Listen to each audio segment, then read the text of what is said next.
So we're talking about modular synths, and just as a kind of a quick overview of modular synths, we talked about all the parts the other day. All the stuff we talked about the other day deals with modular synths and non-modular synthesizers.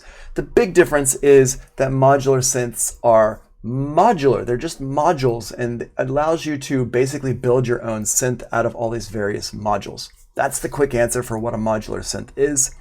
And what this basically means is that you can put them all together. They all have to be connected in some way. So you have to actually patch them together. And what you end up looking at eventually with a modular synth, just do a search here, modular synth.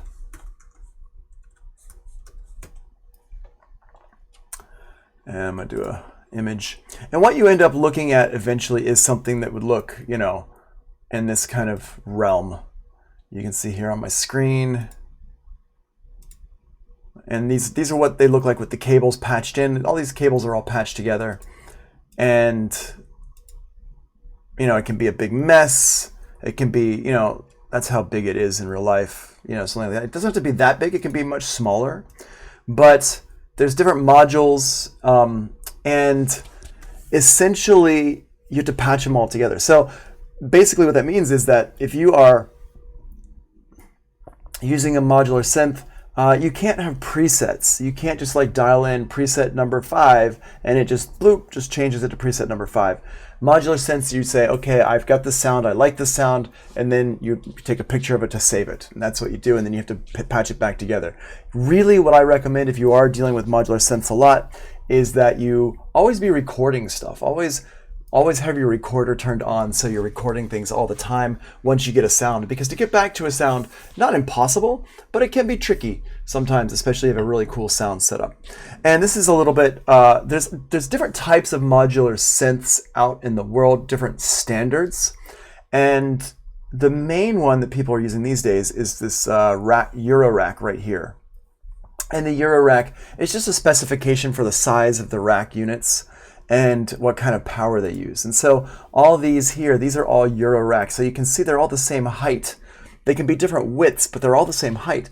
And so basically when you're making a modular synth, you have to buy the box, you get the box, and you get a power source, and then you put these various things into these various modules into the box, and you screw them in and you connect them up to the power source, and then you use cables to connect the front of them together.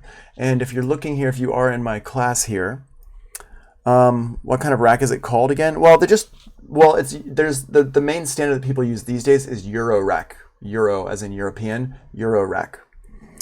And so there's a really good basic modular synth explanation here that this person made on this YouTube video, which is really good. And it's a basic,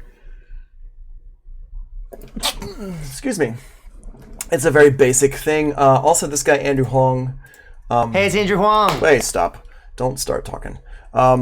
He's also got great videos, tutorials on stuff. He's a little bit excited for my taste, but he's very, very knowledgeable, and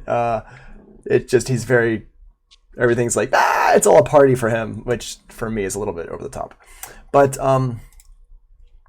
yeah, this one here is a little bit more chill. And there's also, I think there's a website in here that so this is introduction, maybe not. Thank you. So Staffo says, so I can build my own then. Absolutely, yes. That's the whole point of a modular synth, is that basically you're going to build your own. This, like, for example, looking at this picture right here, or let's look at a different picture. This picture here. Let's click on this. And if we look at this picture, let me zoom in on this here, we can see there's a lot of different ones that look like they came from different companies. And the reason why it looks like that is because they did come from different companies. Lots of different companies make these racks, and you can see here's one rack right here, and here's another rack, and here's another rack right here in the middle, and there's a rack right here, and there's one over here, and this is a module and a module. Sorry, not rack, module, and this one here is a big module here. So they can be any kind of width, these modules, but they're all the same height, and they all come from different companies, and they're different price points. So if we go here to Eurorack modular synth. Eurorack. Do a search for this. Let's go to all, and let's see, where can we buy some of these? Okay, here we go. Sweetwater. Sweetwater is a good place to go look at prices and stuff. So in here, powerful and expandable tabletop semi-modular synthesizers. Here, let's go to what's new. Okay, so if we just click around on these, this is actually a analog synth. It's not a Eurorack. I don't know why that was in there. Here we go. So here we go. This is a module here, and you can see it's got all these different parts to it. And this is what it looks like from behind. This is what it looks like on the side, kind of at an angle, right? And you can see here it comes like a little cable to connect it up to the power source. So this is what the modules look like. And then what you need to buy is you need to buy a Eurorack case. Where is it? Like this thing here, right here, boom.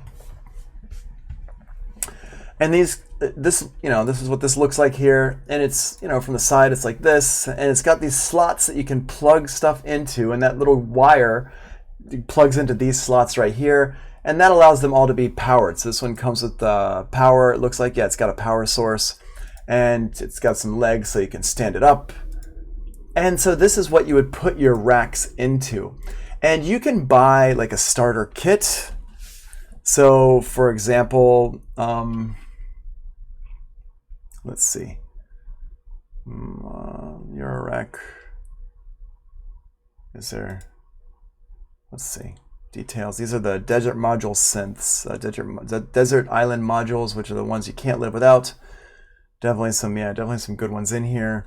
What's the name of the guy? Forget the name of the company, because I don't do a lot with modular synths. I was looking into it for a while, and then I was just like, you know what, this is going to be too expensive. I don't even need to go down this road, because it gets pricey. Before you know it, you spent like $10,000, because all these modules are all like $250, $400, $500. Yeah, and you can see this one here is a whole thing, and it's $3,000. So they get expensive fast. But then you can also buy like a synth. These are modules, right? It's a modular synth, so it's just pieces and parts. And this is for if you really want to be hands-on and kind of make your own. And you can do some really cool stuff, but they're really, really good at not making normal sounds. They're really good at making kind of weird sounds. Let's see. Then I was just trying to see if I could find a. Here's like a system. Here we go. This one here. Okay, so this is a rack. It's a modular synth, but it's like what they call a system, right? So basically, it's got all the pieces that you need. And so this is a good place to start. And if you wanted to add more stuff to it, you could buy another rack unit and then start sticking more stuff in it. But this is a good place to start. It comes with everything you need right in one box and one house here. And you can see it costs $3,500. So it's not, again, these are not cheap. You don't buy this. You don't get into this because it's cheap. You get into it because it's modular and it's flexible and you can basically do whatever you want for it. It's like super nerdy stuff, which is awesome. Now, as I mentioned before the other day, there are some digital ones like VCV. VCV is the Eurorack Simulator. Basically, this simulates Eurorack modules.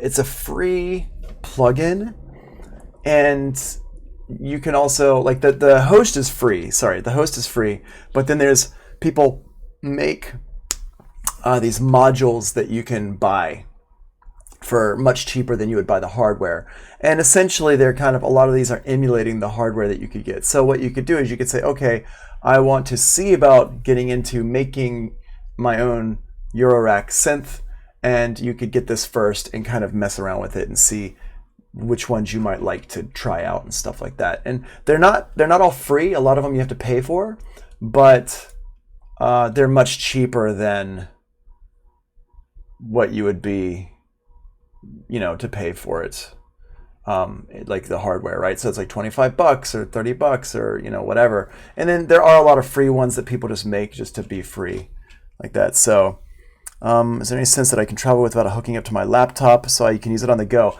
Yeah, actually, Staffo, that's a great question. Let's come back to that after we talk about some modular synths, and after we talk about Reactor a little bit. Try to remind me, because there are some really cool. Actually, since you mentioned it here, let's just talk about it real quick. There's a couple that are really cool that you can use on the go. First of all, a great thing for making beats and using it like on the go is the MPC Live. I've got this one. It's not here right now, but the MPC Live. What I like about this one here is that let me just show you what a picture of it looks like. It looks like this. You can see there's one with a hand next to it, and it's got a touch screen here. It's got all the pads and stuff. What's cool about this one is it's battery powered. So you can take it, it's like a 6-hour battery, and so you can just unplug it and just take it with you, plug your headphones in and go. It's not super, super lightweight, but it's dope, and it's an MPC, so you can load in, it comes with a bunch of sounds, but you can load in your own sounds into it. You can even plug a controller keyboard up to it to use a keyboard like this one here. You could use a keyboard like this with it. It's really cool. If you wanna make beats and stuff away from your computer, that's a good way to go. Another one that's pretty cool that I have not actually messed with, but I always wanted to, was the Korg Electro. Wait, not Korg Electro, not Korg. Korg. What was it called? Dang, I can't remember right now. Korg. Let's see. Well, here, synth. Let's go to the Korg website and just check it out real quick because it'll have it on their website. No, not the Chronos. No, goodness, the Chronos is huge. What is up, Cringe Lord? Nice name. Let's see here. No, and the reason why I say you don't want to get the Chronos is because the Chronos is like thousands of dollars. The one I'm talking about is like a few $100s. Where is it? iOS applications, others. Let me see. I forget what I feel like it's called the Electro. But it was one of the reasons why it was super cool. But maybe they don't make it anymore. That's interesting. And Op6, there's a lot of stuff in here that I haven't really seen recently. Nautilus, Chronos. Electribe. The Electribe. Maybe they don't make it anymore.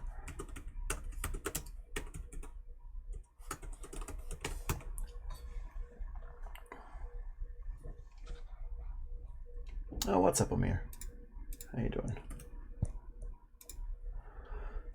So if we go in here, Electribe, let's go to, there we go, boom.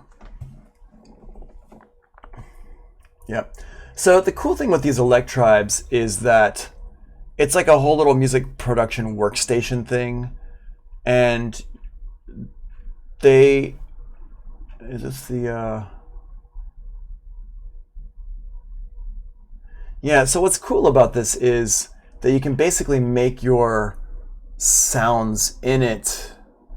You can like program your lines and stuff like that. And then they used to have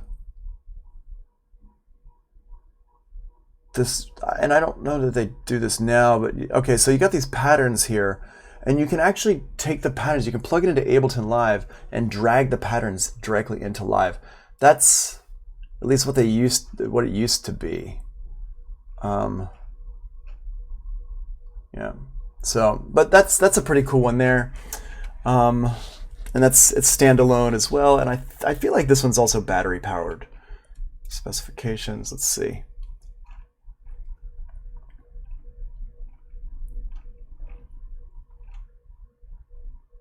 Power, yeah, cool. It's got a battery power, 5 hours of battery life. So that's a pretty cool one also to check out there, just because it's battery powered and it's like pretty small.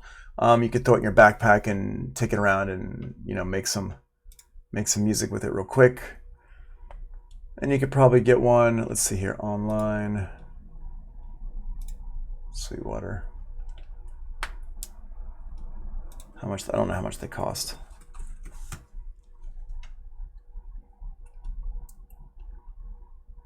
Okay, so $470 around there. So, yeah. So, a pretty cool little thing if you're looking to kind of make music on the go. But realistically, I would definitely check out the MPC, and we'll be talking about that more next week. It's $1,100, $1,200, but it's a sampler, and you can sample anything. It's got synths inside of it. It's got some soft synths that it comes with as well. So, really, really cool stuff. And it's battery powered as well. So, that's kind of recommendations there. And there's other stuff as well, but I feel like that's all I really want to go into right now. All right, so let's go ahead and talk about this here, this website here. This is the modulargrid.net, and yeah, the MPC-1. MPC-1 is great. It's just not battery powered, and that's kind of what I was like trying to stick with, is more battery powered stuff there. But the MPC-1 is great. It's the same as the MPC Live. It's got to be plugged into a wall. It's also like half the price. It's like $600 or $700 or something. So definitely, if you don't mind like being connected to a wall or a power source, then it's a good one to have. Raheem, what is up, Raheem? Yeah, good bang for the buck. Absolutely. All right. So this website here is just kind of a basic website just to kind of get people started with this modular synth stuff. And you can actually build your own little synths in here. It's a cool website. It's called modulargrid.net. And you can click some interesting things. You can do some interesting things in here. I just have this set up for my students just because I find it's very kind of easy to kind of get going with this without using Reactor or whatever. Ultimately, I do recommend using Reactor, and the free version of Reactor that comes with Complete Start does have a basic version of Reactor blocks in it, so we're going to talk about that here in just a minute. But this one here, what it has is it's got some oscillators and some filters, all the stuff we talked about. Oops. All the stuff we talked about the other day. So here is our oscillators over here. We've got a mixer here, we've got a filter, and we've got an amplifier over here. It's all the stuff we talked about the other day. This is our oscillator, our mixer, our filter here. So if we want to make a basic setup, down here across the bottom, if you mouse over these, you can see here it tells you what each one is. Sine, triangle, sawtooth, square wave. So let's say I want to take my square wave and go into my filter here. Well, we're going to go into the audio in right here. So I'm just going to grab this and drag it over here, and it goes into the audio in. And the audio out will go over here to my input here. So here's my CV and here's my input. So I'm going to click and drag this over to here. Boom. And my output will go over here to my speaker. And now you can hear I've got a little sound going on. And let me just make sure the sound, yep, cool. And I can take my oscillator and drag it up and down. And if I want to change that away from I can change it to the sawtooth wave or triangle or a sine wave here. And I can open up the filter here. And I can adjust my resonance. Put the resonance down. And it's just real basic modular synthesis here. And if I wanted to add another oscillator, and what I'm going to do is I'm going to use my mixer here, and I'm going to go from my mixer, I'm going to use this one here, I'm going to use this one to go into number 2 here, and the output of my mixer I'll go into my filter. And now open this up, and we can hear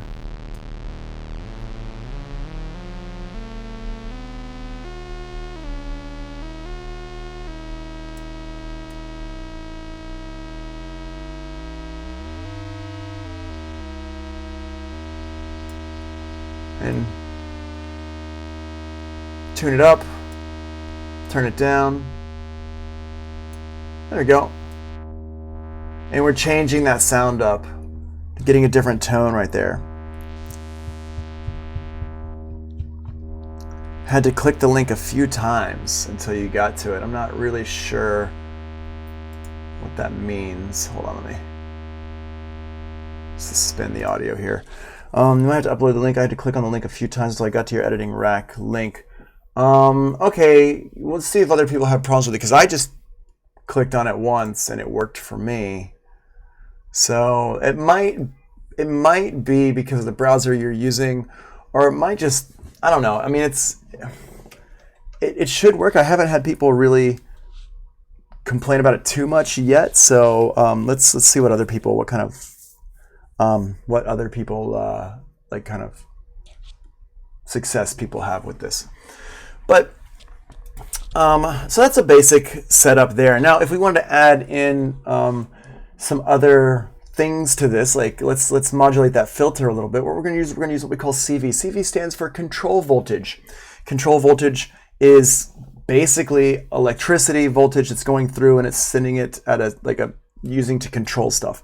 So the LFO, for example, I've got my LFO. Let's use a triangle. Let's go over to CV1 here. And now, let's play that audio again.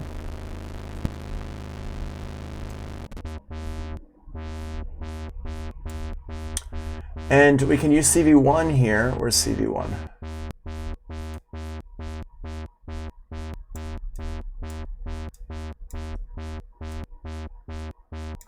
Let's actually put it to CV2. There we go. CV2, I can control how much it's affecting, and I'm not really sure why that CV1, where the CV1 is.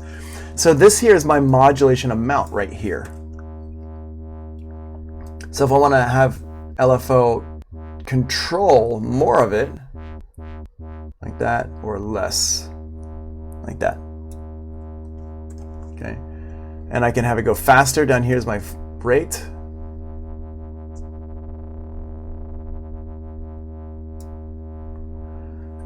Right, pretty cool stuff there. Now, this is a really basic one. This LFO does not have a modulation input on it, so I can't really do a whole lot with it. This is basically about as much as I can really do with this stuff. Technically, you can connect this up to a keyboard. I have done it in the past at school. I've done it. I've never had a whole lot of luck here at home with it, but I'm not using Chrome either. I'm using Firefox. So I'm going to go ahead and stop that sound because that's horrible. But that's a basic setup there. So really, to do the homework assignment for this one, you're just going to use your preview here and just go through and just kind of follow this. And this is like a basic setup would be like this, or if you want to get a little bit more complex, you can have different settings like this. All this stuff is connected together. But that's really, I'm just looking for something that looks like this, and then you take a screenshot, and that's your homework assignment done. And you should be hearing a noise at this point. And that's all. Really, this is just a primer on how to connect things together. That's all it is. So I'm going to go ahead real quick and stop the recording here.